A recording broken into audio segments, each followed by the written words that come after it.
यो दिव्याक्षरमुक्तजुष्टचरणोऽनन्तार्कते झोमये धाम्नी ब्रह्मपुरेषु भावयववान् दिव्ये निजे राजते यो धृत्वात्र नराकृतिं च सवृषां भक्तिं विते निक्षितौ तं धार्मिं ह्यवतारिणं च सहजानन्दं हरिं चिन्तये गुणातीतोऽक्षरं ब्रह्म भगवान् पुरुषोत्तमः जनोजानन्निदं सत्यं मुच्यते भवबन्धनात्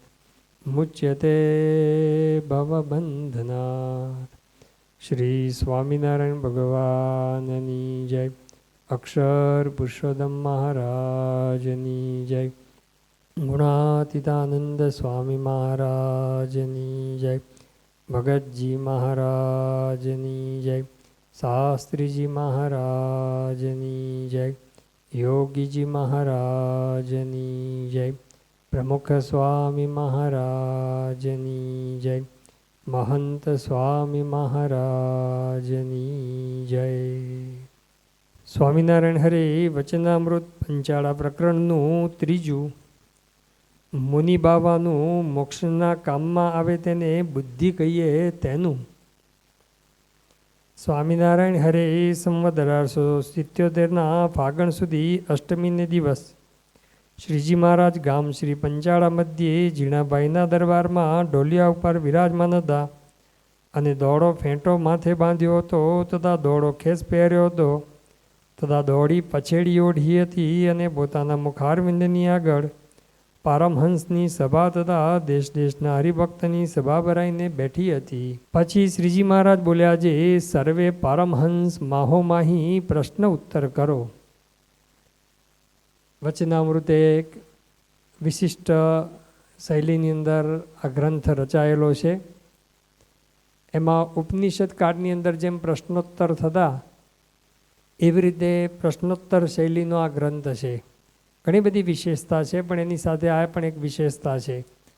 ક્યારેક શ્રીજી મહારાજ પોતે પ્રશ્ન પૂછે સંતો ભક્તોને, ક્યારેક પરમહંસો શ્રીજી મહારાજને પ્રશ્ન પૂછે, ક્યારેક શ્રીજી મહારાજ હરિભક્તોને કહે કે ભાઈ પરમહંસોને પ્રશ્ન પૂછો પ્રથમ 70 વગેરે વચનામૃતમાં, તો ક્યારેક મહારાજે પરમહંસોને કીધું હોય કે ભાઈ તમે માહોમાહી એટલે અંદર અંદર એકબીજાને પ્રશ્ન પૂછો। તો અહીંયા મહારાજે જેવી આજ્ઞા કરી ત્યારે મુનિ બાબે બ્રહ્માનંદ સ્વામીને પ્રશ્ન પૂછ્યો। જે મુનિ બાબા પોતે બ્રહ્માનંદ સ્વામીને પ્રશ્ન પૂછે છે। એ પૂર્વે આ મુનિ બાબા જુદું નામ લાગે, કારણ કે આપણે જે પરમહંસોના નામ વાંચીએ તેની અંદર ગુણાતીતાનંદ સ્વામી, ગોપાળાનંદ સ્વામી, નિષ્કુળાનંદ સ્વામી, મુક્તાનંદ સ્વામી, બ્રહ્માનંદ સ્વામી, એ બધા નંદ પંક્તિના અને છેલ્લે દાસ પંક્તિના પણ સંતો કરેલા, પણ આ જુદું નામ લાગે। તો મૂળ એનો ઇતિહાસ એવો છે, બ્રહ્મ સંહિતા નામનો જે ગ્રંથ છે એ બ્રહ્મ સંહિતા નામના ગ્રંથની અંદર ખૂબ વિસ્તારથી આ વાત લખવામાં આવી છે।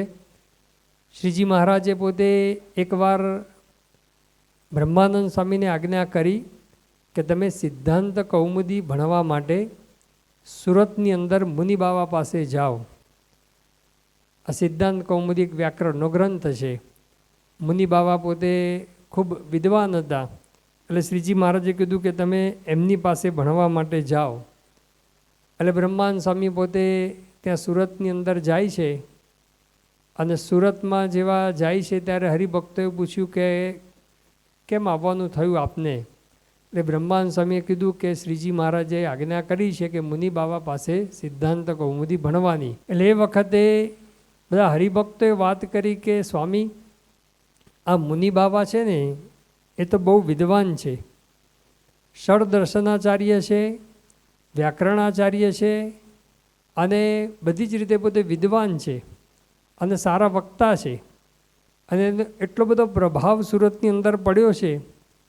તો સુરતના નવાબ એ પણ એમના પાસે ઘણી વખત આવે છે, એમના આશ્રમની અંદર આવે છે।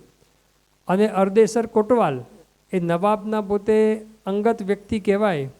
એ અરદેસર કોટવાલ તો આ મુનિ બાબાના શિષ્ય જ છે. એ તો લગભગ રોજ એમનું વ્યાખ્યાન એ સાંભળવા માટે આવે છે. આ મુનિ બાબા પોતે પાઠશાળા ચલાવતા હતા, એટલે બધાને ભણાવતા હતા પણ ખરા, ન્યાય વ્યાકરણ વગેરે વેદાંત ને બધું. પણ સાથે સાથે રોજ સાંજે 5 વાગે વ્યાખ્યાન પણ આપે. તેને સાંભળવા માટે આ અરદેસર કોટવાલને બીજા કેટલાય બધા બીજા ઇતર ધર્મના લોકો પણ એનું વ્યાખ્યાન સાંભળવા માટે આવે. એવો એટલો એનો મહિમા છે, એવો પ્રભાવ છે. સાથે તપસ્વી પણ એવા છે. ત્યાં આબુની તળેટીની અંદર પોતે 25 વર્ષ રહીને મૌન વ્રત રાખેલું અને તપસ્યા પણ કરેલી, એટલે તપસ્વી. અને એના ઉપરથી મૌન વ્રત રાખેલું એટલે મુનિ બાબા એવું એમનું નામ પડેલું છે. અને અદ્વૈતી છે, એટલે ભગવાનના સાકાર સ્વરૂપનું પોતે ખંડન કરે છે.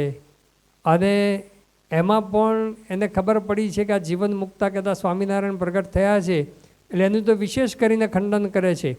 એટલે અમે શરૂઆતની અંદર તો એમનું વ્યાખ્યાન સાંભળવા જતા, પણ જ્યારથી સ્વામિનારાયણ ભગવાનનું ખંડન કરે છે એવી ખબર પડી, એટલે અમે એને ત્યાં પાસે જવાનું બંધ કરી દીધું. એટલે આપણને એ પણ શીખવા મળે કે ક્યાં આગળ એ સાંભળવા જવું ન જવું. પણ હરિભક્તોએ કીધું પણ સ્વામિનારાયણનો કોઈક જુએ, તિલક ચાંદલો કરતો હોય એવો કોઈ જુએ ને તો એ વિશેષે કરીને એને ઉતારી પાડે, એનું ખંડન કરે ને તો એવા વિદ્વાન, એટલે એની સામે કંઈ બોલી શકાય પણ નહીં. એટલે બ્રહ્માનંદ સ્વામીએ કીધું કાંઈ વાંધો નહીં, પણ શ્રીજી મહારાજની આજ્ઞા છે એટલે મને એમના આશ્રમમાં લઈ જાઓ. સાંજે વ્યાખ્યાન આપે છે ત્યાં આગળ આપણે જઈએ. એટલે હરિભક્તો પોતે બ્રહ્માનંદ સ્વામીને લઈ જાય છે. બ્રહ્માનંદ સ્વામી પણ પોતે સંન્યાસીના વેશે જાય છે. સંન્યાસીના વેશે એટલે કે આ તિલક ચાંદલો કાઢી નાખવાનો અને સ્વામિનારાયણના જે ચિહ્ન છે એ બધા કંઈ લાગે નહીં, એવી રીતે શ્રીજી મહારાજની આજ્ઞાથી બ્રહ્માનંદ સ્વામી પોતે ત્યાં આગળ જાય છે. અને સાંજે વ્યાખ્યાન આપતા હોય છે, વ્યાખ્યાનની અંદર બેસે છે. અને વ્યાખ્યાન પછી બધા એમના પાસે મળવા જાય તો બ્રહ્માનંદ સ્વામી પણ મળવા માટે જાય છે.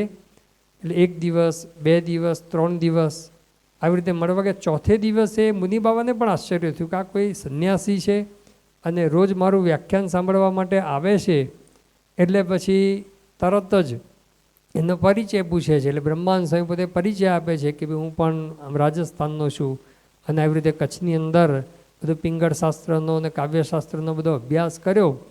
પછી એમણે કીધું કાવ્યશાસ્ત્ર તો એનો ખૂબ અભ્યાસ ઊંડાણપૂર્વક મેં કર્યો છે, પરંતુ વ્યાકરણનો સંસ્કૃતનો એ બધો અભ્યાસ મારે કરવાનો છે. તો સંસ્કૃતનો અભ્યાસ માટે એ મારે આપની પાસે આવવાનું થયું છે. એટલે મુનિ બાબા તો રાજી થયા. બીજે દિવસથી અભ્યાસ બધો ચાલુ થઈ ગયો.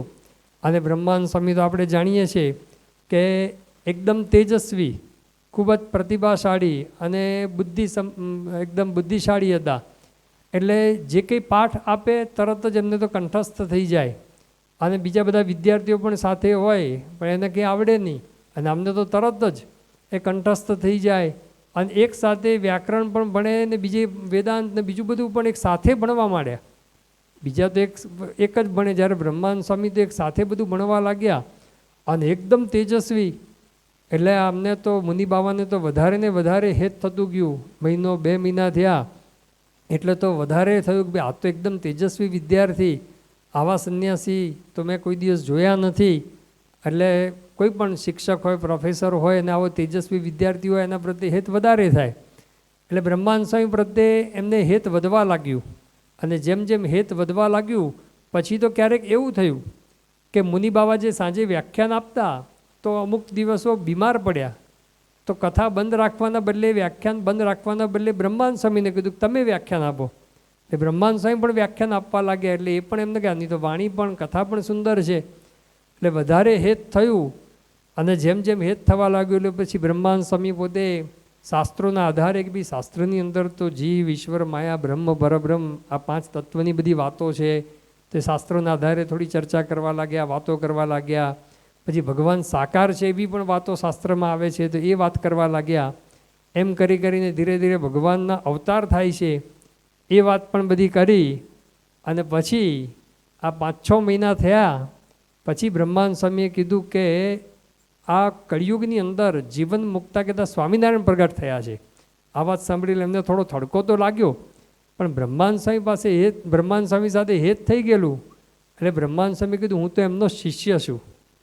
એટલે થોડું એમ વધારે લાગ્યું, પણ એને એટલું તો થયું કે બ્રહ્માનંદ જેવા તેજસ્વી બુદ્ધિશાળી અને આવા ભણેલા ગણેલા એ જો એના શિષ્ય હોય તો સ્વામિનારાયણમાં કંઈક દૈવત હશે. ભગવાન છે એવું તો જો બનાવ્યું નહોતું, પણ કંઈક હશે તો ખરું, તો જ આવા બુદ્ધિશાળી એમની પાસે રહે. એટલે પછી થયું કે ભાઈ કંઈ વાંધો નહીં. પછી બ્રહ્માંડ સ્વામીએ ધીરે ધીરે કીધું કે ચલો હવે આપણે એમના દર્શને જઈએ ગઢડા. એટલે મુનિ બાબાને બ્રહ્માંડ સ્વામી સાથે હેત થઈ ગયેલું અને થયું કે ભાઈ ચલો આ એમના શિષ્ય આવે તેજસ્વી છે તો આ કેવા હશે એ જોવા માટે પણ મુનિ બાબા પોતે તૈયાર થયા અને સુરતથી પોતે ત્યાં ગઢડાની અંદર આવે છે.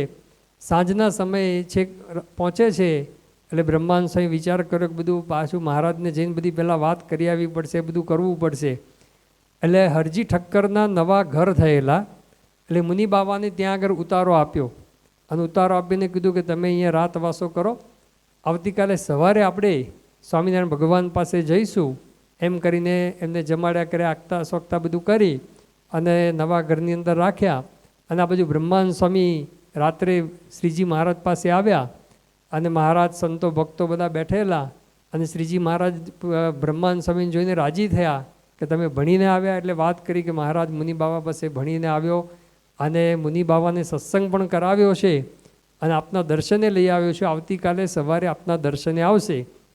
પછી ગોઠવણી કરી કે મહારાજ હાર ને બધું પણ લઈ આવ્યો છું એમના માટે, ફ્રૂટ ને બધું પણ લઈ આવ્યા છે. એટલે આવતીકાલે આપે એમને હાર પહેરાવવાનો છે. આપનું જે આસન હશે એની બાજુની અંદર ગાદી તકિયા નાખીને એમને બેસાડીશું, તૈયાર રાખ્યું છે આસન.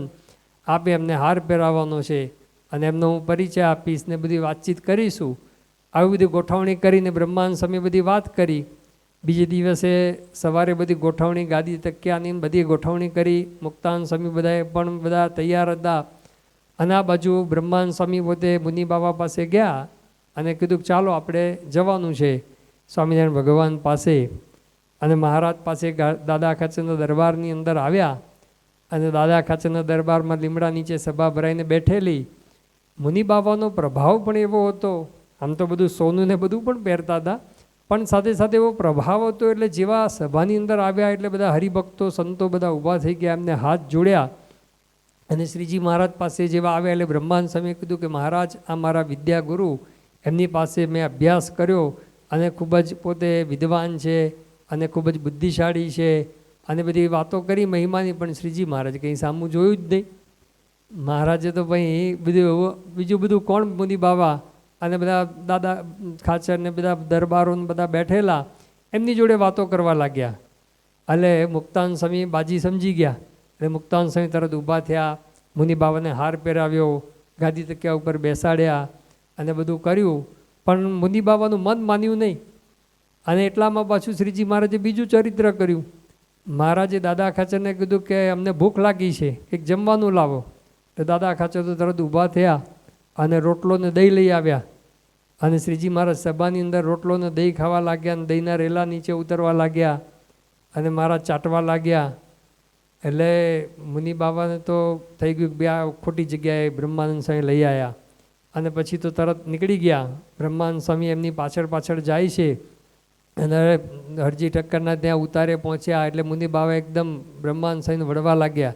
તું ખોટી જગ્યાએ ભરાઈ ગયો છે કે ચાલો આપણે સુરત જતા રહીએ, તમે પણ મારી સાથે સુરત ચાલો, મારી ગાદી છે અને મારો આશ્રમ તમને સોંપી દઉં, તમે ત્યાં આગળ રહેજો. અહીંયા કંઈ આ તો કે ભગવાન નથી અને આ બધા ખોટા તમે ભરમાઈ ગયા છો. એ બધી વાતો કરી. પછી બ્રહ્માંડ સ્વામીએ માંડ બધા શાંત કર્યા ને કીધું કે ચાલો આજ તો નીકળી જવું છે, કે હવે આજનો દિવસ રોકાઈ જાઓ, આ રાત પડી ગઈ છે, હવે આપણે કાલે જશું. એમ કરીને માંડ એમને રોક્યા. અને આ બાજુ આવીને મુક્તાનંદ સ્વામીને વાત કરી કે ભાઈ આવું થયું છે. મુક્તાનંદ સ્વામી સમજી તો ગયેલા. એટલે મુક્તાનંદ સ્વામી કે ચાલો આપણે કંઈક કરીશું આવતીકાલે સવારે. એટલે બીજે દિવસ સવારે મુક્તાનંદ સ્વામી પોતે જીવા ખાચર પાસે ગયા અને જીવા ખાચરને જઈને વાત કરી. એટલે જીવા ખાચરને કીધું કે આપણે તમે ગામ ધણી કહેવાઓ અને મુનિ બાબા મોટા સંન્યાસી કહેવાય અને વિદ્વાન કહેવાય, એટલે આપણે એમનું આગતા સ્વાગતા કરીએ, સરભરા કરીએ, આ બધું કરીએ. એવી વાતો કરીને જીવા ખાચરને તૈયાર કરેલા. જીવા ખાચર પણ થોડી ભેટ સોગાદને બધું લઈ અને મુનિ બાબા પાસે આવ્યા અને જીવા ખાચરે વાત કરી કે હું તો કેટલાય દિવસથી તમારા જેવા તપસ્વી વિદ્વાન બુદ્ધિશાળીની રાહ જોતો હતો કે આવા કોઈ તપસ્વી આવે તો મારે એને આગતા સાગતા કરી સરભરા કરવી, અને મેં મારા દરબારની અંદર નવા કોઠલા કર્યા છે, અને કોઠલા એટલે અનાજ ભરવાની બધી કોઠીઓ કરી છે, એટલે કે એનું ઉદ્ઘાટન આવા કોઈ પાસે મારે કરાવવું તપસ્વી પાસે, અને તમે આજ મને મળી ગયા. અને સાથે સાથે વાત કરી કે જો તમે આવો અને ઉદ્ઘાટન કરો ને હાથ મૂકો બધી કોઠી ઉપર તો અનાજ કોઈ દિવસ ખૂટે નહીં. અને આવી બધી વાત કરીને મુક્તાન સ્વામી પણ પરિચય આપ્યો કે આ ગામના ધણી છે, ગામના મુખ્ય છે, એટલે થોડુંક ભાઈ ગામના મુખ્ય દરબાર છે, અને એ પણ આવી રીતે આવેના કોઠલાનું ઉદ્ઘાટન કરવા રોકાતો કે ક્યારે કરવાનું છે, તો કે આજે સાંજે. એટલે સાંજ સુધીનું તો પાકું કર્યું. એમ કરીને કે કાંઈ વાંધો નહીં આવીશું. એટલે સાંજે ઉદ્ઘાટન કરવા માટે ગયા, જીવા ખાચરના દરબારમાં ગયા, કોઠીઓ બધી ઉપર હાથ ફેરવાનું બધું થયું. પછી પાછા વળતા દાદા ખાચરના દરબાર પાસેથી નીકળ્યા. એટલે જીવા ખાચરને બધાએ કીધું કે આપણે અહીંયા જતા, ના ના કે અહીંયા નથી જવું, કે ભાઈ સંધ્યા સમય થવા આવ્યો છે, આપણે આરતી કરીને પછી નીકળી જઈશું. એમ કરીને એ પરાણે એ મુનિ બાબાને અંદર લઈ આવ્યા. અને એ વખતે શ્રીજી મહારાજ પોતે ઉત્તરાદા બારના ઓરડા ત્યાં આગળથી નીચે ઉતરતા હતા, અને ભગુજી પોતે મોટો તકિયો શ્રીજી મહારાજનો એ લઈને આવતા હતા. મહારાજે તરત જ તકિયો ભગુજીના હાથમાંથી લીધો, અને એ જ વખતે મુનિ બાબાનો પ્રવેશ કરવો. મહારાજે પોતે એ તકિયો, મોટો તકિયો એક આંગળી પર ગોળ ગોળ ગોળ ફેરવ્યો, અને જ્યાં લીમડા નીચે એ ગાદી હતી એની ઉપર સીધો ફેંક્યો, અને બરોબર એક્ઝેક્ટ ગાદી ઉપર એ તકિયો ગોઠવાઈ ગયો. અને એ વખતે મુનિ બાબાએ પોતે મહારાજ જે તકિયો ફેરવતા હતા તો મહારાજની અંદર શ્રી કૃષ્ણ ભગવાનના દર્શન ત્યાં સુદર્શન ચક્ર ફેરવતા હોય એવા. અને પછી તો મહારાજની સભાની અંદર બેઠા, શ્રીજી મહારાજે સમાધિ કરાવી, અને સમાધિની અંદર પોતે ભગવાન છે એવું એમને અનુભવ કરાવ્યો. અને પછી મુનિ બાબા તરત જ શ્રીજી મહારાજના ચરણમાં ઢળી પડ્યા, અને મહારાજને કીધું કે મહારાજ તમે આપ સાક્ષાત ભગવાન છો, અને મને આપનો હવે સાધુ કરો. એવી વાત કરી. એટલે મહારાજે થોડા દિવસ પછી મુનિ બાબાને એ સાધુ કર્યા. પણ સાથે મહારાજે કીધું કે તમે નામ અમે તમારું એનું એ જ રાખીએ છીએ, અને વેશ પણ તમારો સંન્યાસીનો વેશ છે, સંન્યાસીનો વેશ જ રાખો એવું શ્રીજી મહારાજે કીધું. એટલે સંન્યાસીના વેશની અંદર જ મુનિ બાબા પોતે એ રહેતા હતા. અને સુરત વિશેષ રહેવાની મહારાજે આજ્ઞા કરી કે તમે ત્યાં સુરતની અંદર રહો. અરદેસર કોટવાલને બધાને પણ જે શ્રીજી મહારાજનો મહિમા એ મુનિ બાબાએ પછી સમજાવ્યો, અને ઘણા બધાને સત્સંગ સુરતની અંદર પણ એ કરાવ્યો. અને મહારાજે દીક્ષા એમને આપી. અને પછી આવી રીતે ગઢડા પણ આવે, પંચાળા અહીંયા છે તો પંચાળા પણ એ મહારાજનો સમાગમ કરવા સાથે આવ્યા હશે, પણ વધારે સુરત રહેતા. 100 વર્ષથી વધારે આ મુનિ બાબા પોતે એ રહેલા. અને સંવત 1904ની સાલમાં તેઓ પોતે ધામમાં ગયેલા. તો એ મુનિ બાબા એ બ્રહ્માનંદ સ્વામીને એ પ્રશ્ન પૂછે છે. ત્યારે મુનિ બાબાએ બ્રહ્માનંદ સ્વામીને પ્રશ્ન પૂછ્યો છે, એ આવો સત્સંગનો ને ભગવાનનો યોગ મળ્યો છે, ને બીજા વિકાર સર્વે ટળી ગયા છે, એ તથા સત્સંગનો ખપ છે, તો પણ માન ઈર્ષા કેમ રહી જાય છે? પ્રશ્નો ઉપરથી આપણે એક એવા બુદ્ધિશાળી છે, અને મહારાજના યુગમાં આવ્યા પછી કેવી અંતરદૃષ્ટિ પણ કરતા હશે એ પણ આપણને આમાં ખબર પડે છે. એમાં 5 વસ્તુની વાત કરે છે. પહેલી વાત કરે છે કે આવો ભગવાનનો યોગ થયો છે. એક વાત એ કરે છે કે આવા ભગવાન છે, સાક્ષાત શ્રીજી મહારાજને ભગવાન પોતે માનતા હતા, અને આવો ભગવાનનો યોગ થયો છે કે દુર્લભ યોગ કહેવાય. ભગવાન મળવા, સાક્ષાત સર્વોપરી ભગવાન એ આપણને મુખોમુખ એના દર્શન થાય, એમનો યોગ થાય. જે નિષ્કુળાન સમય કીધું, ક્યાં જીવ ક્યાં જગદીશ, જાણું જુજવીએ જાત છે રે મર આપીએ 100 શીશ. તો અહીં અણ મળ્યાની વાત છે. ક્યાં કીડી કરી મેળાપ ભેળો થવા ભારે ભેદ છે. કે આપણે કીડી જેવા અને કરી જેવા, ભગવાન હાથી જેવા. તો હાથીનો ને કીડીનો જેમ મેળાપ ના થાય એમ ભગવાનનો યોગ કોઈ દિવસ આ કળિયુગની અંદર થાય નહીં. એ ભગવાનનો યોગ એ થઈ ગયો. એટલે એ પણ સમજે છે ભગવાનનો યોગ થઈ ગયો છે, ભગવાન મળ્યા છે એવો નિશ્ચય પણ છે. પછી કે આ સત્સંગ મળ્યો છે એ પણ દુર્લભ છે, એવો સત્સંગનો પણ યોગ મળ્યો છે. જે નિષ્કુળાન સ્વામી લખ્યું સાચો મળ્યો છે સત્સંગ અંગે અચળ કરી રાખજો રે. કે સાચો આવો સત્સંગ મળ્યો છે, આવો સત્સંગ ક્યાંય નથી. તો મુનિ બાબા કહે છે કે આવો ભગવાનનો યોગ થયો છે, આવો સત્સંગનો યોગ થયો છે. પછી સત્સંગનો પાછો ખપ છે. યોગ તો થયો હોય પણ પછી એમને પડ્યો રે આળસું થઈને, એવું નથી. એને સત્સંગનો ખપ છે. જે નિષ્કુળાનંદ સ્વામી તો આમ તો લખ્યું છે કે ખોડી ખોડીને ખોડિયું ખરા ખપવાળાની ખોટ રે.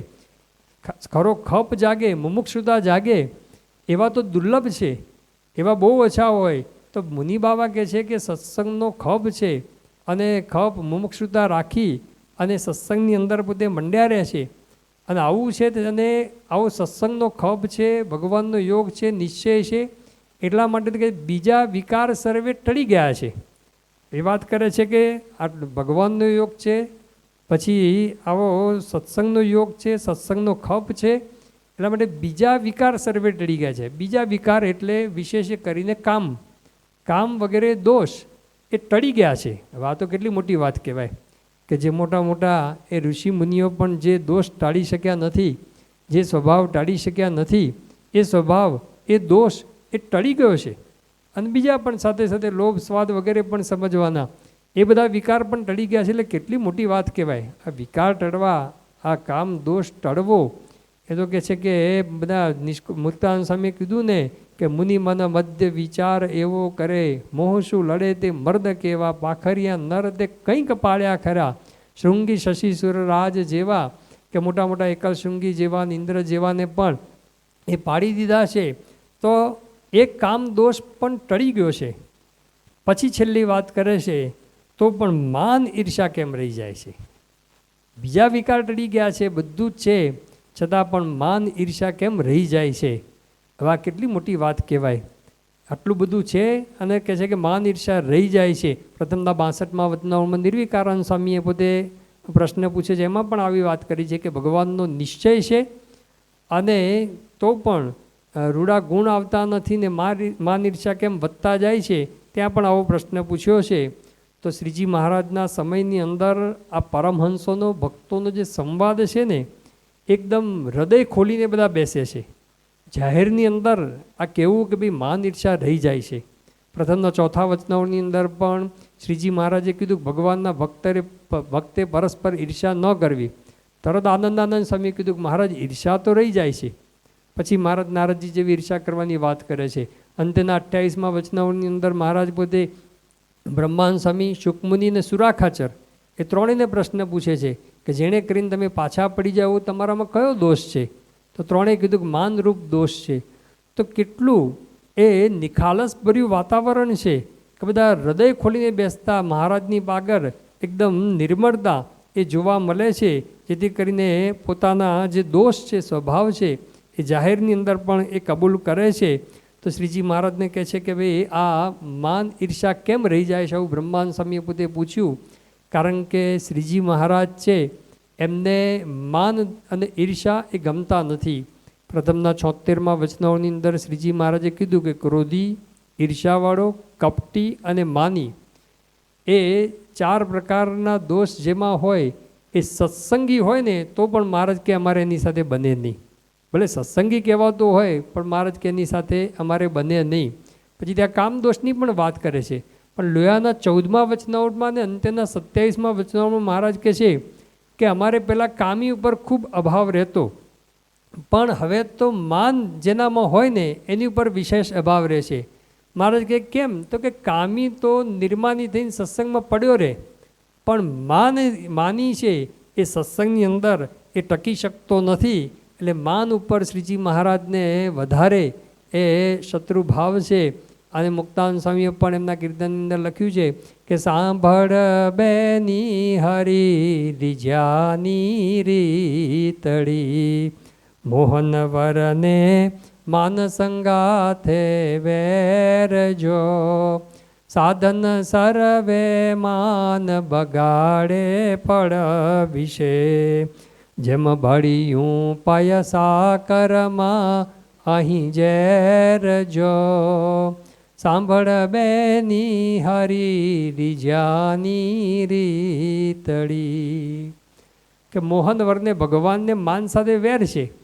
હવે માન આપણે રાખીએ તો આપણી સાથે કેવી રીતે શ્રીજી મહારાજને બને, મોહન સાંઈ મહારાજને કેવી રીતે બને? તો અહીંયા કહે છે કે ભાઈ આ માન ઈર્ષા રહી જાય છે, એનું શું કારણ છે? હવે મહારાજે પોતે વારંવાર એ માન માનનું ખંડન કરેલું છે અને આપણે માન રાખીને ફરીએ છીએ. આપણને સત્સંગની અંદર ઘણી વખત કેવું હોય છે કે સૂક્ષ્મ અહંકાર તો હોય જ, પણ જે માની હોય ને એને તો સતત કેવું રહે કે ભાઈ મને જ માન મળવું જોઈએ અને હું કહું એમ જ થવું જોઈએ, મારું ધાર્યું જ થવું જોઈએ અને મારી આજ્ઞા પ્રમાણે જ બધા રહેવા જોઈએ અને માને બધા સતત માનનું પોષણ મળતું રહેવું જોઈએ, માન મળતું રહેવું જોઈએ અને બીજાને માન મળે નહીં અથવા તો મળે તો પણ મારાથી વધારે ન મળવું જોઈએ એવું સતત એના મનની અંદર રહે અને એની અંદર જ્યાં સુધી આવું ચાલે, એને માન મળતું રહે, એના માનનું પોષણ થતું રહે, એનું ધાર્યું થતું રહે, ત્યાં સુધી તો બહુ વાંધો ના આવે, ધક્કા ગાડીની જેમ ચાલે રાખે. પરંતુ જે દિવસે એના માનનું ખંડન થાય એ વખતે મહારાજ કહે છે કે જેટલો સત્સંગ કર્યો હોય એના કરતાં પણ બમણો એ દ્રોહ કરે અને આપણે સત્સંગની અંદર અલિયા ખાચર વગેરેના જીવનની અંદર પણ એ જોઈએ છીએ. અને મહારાજ એટલા માટે તો લોયાના 17મા વચનોની અંદર કીધું કે આવો જે દેહાભિમાની છે તો વર્ષે 2 વર્ષે 5, 10, 25, 50, 100 વર્ષે દેહ મૂકવા સમયે પણ મહારાજ કહે છે કે અને દેહ મૂક્યા પછી પણ એટલે કે બીજા જન્મે પણ માન સહિત જન્મ્યો છે એટલે સત્સંગમાંથી અભાવ લઈને જરૂર વિમુખ થશે. એટલે માની છે એ સત્સંગની અંદર ટકી શકતો નથી, એમાં રૂડા ગુણ પણ આવતા નથી. મહારાજે પ્રથમના 56મા વચનાઓની અંદર પણ આ વાત કરી છે કે જેમ પાણો એ રણકે એવી રીતે જે રણકતો હોય અહંકાર જેનો એની અંદર મહારાજ કહે છે કે કોઈ દિવસ એ રૂડા ગુણ આવતા નથી. જે પોલો પાણો હોય એટલે કે જે નરમ હોય એની અંદર નિર્માની હોય એની અંદર એ મોટા ગુણ આવે છે. મહારાજ કહ્યું નિર્માની ભક્તમાં મોટા ગુણ આવે એવા માની ભક્તની અંદર એ આવતા નથી. તો મહારાજને અહીંયા પ્રશ્ન પૂછે છે કે એનો શું ઉપાય છે? તો શ્રીજી મહારાજ બીજા બધા વચનાવળમાં પણ કાર્યણીનું 9મું વચનાવળ, તેનું 28મું વચનાવળ વગેરે વચનાવળની અંદર મહિમાની વાતો કરે છે કે મહિમા હોય તો માન જાય, સાચી વાત છે, પણ સાથે સાથે એ ભગવાનનો સંતનો મહિમા સમજાયો હોય એનું લક્ષણ શું? એ સાચો મહિમા સમજાયો છે ભગવાનને સંતનો એનું લક્ષણ શું? એ શ્રીજી મહારાજ અહીંયા બતાવે છે અને અંતરદ્રષ્ટિ આપણને કરાવે છે કે જો થોડી ઘણી અંતરદ્રષ્ટિ આપણે કરીએ તો પછી આ માન ઈર્ષા એ ટળતા હોય છે. તો શ્રીજી મહારાજને અહીંયા પ્રશ્ન પૂછ્યો તો મહારાજ હવે પછી એનો ઉત્તર બ્રહ્માનંદ સ્વામીએ કરવા માંડ્યો પણ થયો નહીં. બ્રહ્માનંદ સ્વામી ઉત્તર કર્યો પણ થયો નહીં. પછી શ્રીજી મહારાજ બોલ્યા છે એવો જે છે તેમાં બુદ્ધિ નથી. હવે આ તો બહુ ભારે શબ્દ શ્રીજી મહારાજે વાપરી કાઢ્યો. મુનિ બાવા જેવા મહાન બુદ્ધિશાળી મહાવિદ્વાન પંડિત અને જેની નામના કીર્તિ બધી ફેલાયેલી હોય એને શ્રીજી મહારાજ એ અથવા એના જેવો આપણે બધા જ આવી ગયા કે જેમાં માન ઈર્ષા રહી જતા હોય. આવો સત્સંગનો ભગવાનનો યોગ થયા પછી પણ મહારાજ કે એમાં બુદ્ધિ જ નથી. આપણને કોક કે તમે બુદ્ધિ વગરના છો એટલે મૂર્ખ. આ જે પ્રશ્નના ઉત્તરમાં શ્રીજી મહારાજ વારંવાર કોણ બુદ્ધિશાળી છે અને કોણ મૂર્ખ છે એની મીમાંસા એ મહારાજ પોતે કરે છે. વારંવાર એ શબ્દનો પ્રયોગ એ શ્રીજી મહારાજ એ પોતે અહીંયા કરે છે. તો મહારાજ અહીંયા કહે છે કે એમાં બુદ્ધિ નથી, તો બુદ્ધિશાળી કોણ છે એની વાત શ્રીજી મહારાજ પોતે એ જે કરે છે એમાં મહારાજ પોતે 4 વસ્તુ પહેલાં કહે છે. પછી શ્રીજી મહારાજ બોલ્યા જે એવો જે છે તેમાં બુદ્ધિ નથી ને જે બુદ્ધિવાળો છે તે તો પોતામાં જેટલા અવગુણ હોય તેને જાણે તથા જેટલા ગુણ હોય તેને પણ જાણે અને બીજામાં જે ગુણ તથા અવગુણ હોય તેને પણ જાણે. મહારાજ પોતે 4 વસ્તુ પહેલાં બતાવે છે, પછી 2 વસ્તુ ઉપર આવી જશે. એમાં પોતાની વાત કરી પહેલાં તેમાં શું લખ્યું કે બુદ્ધિવાળો હોય તે પોતામાં અવગુણ હોય, જેટલા અવગુણ હોય પાછા જેટલા અવગુણ હોય તેને જાણે. પોતાની વાત આવી ત્યારે પહેલું શું લખ્યું મહારાજે? પોતાના પહેલાં શું જાણવાનું લખ્યું? અવગુણ. અને એ પણ જેટલા છે એટલા બધા અવગુણ જાણવાની વાત કરી અને સાથે ગુણ પણ જાણવાની વાત કરી કે ગુણ પણ જાણે. પણ પહેલાં શું લખ્યું? જેટલા અવગુણ છે એટલા જાણે અને ગુણ પણ જાણે. શા માટે ગુણ જાણવાની વાત કરી આપણે આગળ ઉપર જોઈશું. પછી સામેની વ્યક્તિમાં બીજા ભક્તની વાત કરી ત્યારે શું લખ્યું મહારાજે? પહેલાં કે બીજા ભક્તમાં ગુણ છે અને જાણે. એટલે બીજા ભક્તના પહેલાં શું જાણવાના? ગુણ જાણવાના. અને પછી મહારાજે લખ્યું કે એના અવગુણ પણ જાણી રાખે. એ પણ શા માટે લખ્યું એ પણ આગળ ઉપર આપણે જોઈશું. ટૂંકમાં 4 વસ્તુ લખી પછી એમાંથી મહારાજ 2 ઉપર આવી જશે કે પોતાના અવગુણ જોવાના અને સામેનાના ગુણ જોવાના. એને બુદ્ધિશાળી મહારાજે કીધો. તો તો એની ઉપર જે મહારાજે આ બધી વાત કરી છે એ વિશેષ વાતો શા માટે પોતાના અવગુણ જોવાના, સાથે સાથે ગુણ પણ જોવાના, અને બીજાના ગુણની સાથે અવગુણ જોવાનું પણ કેમ લખ્યું, એની વાતો આપણે આગળ ઉપર જોઈશું. શ્રી સ્વામિનારાયણ ભગવાનની જય.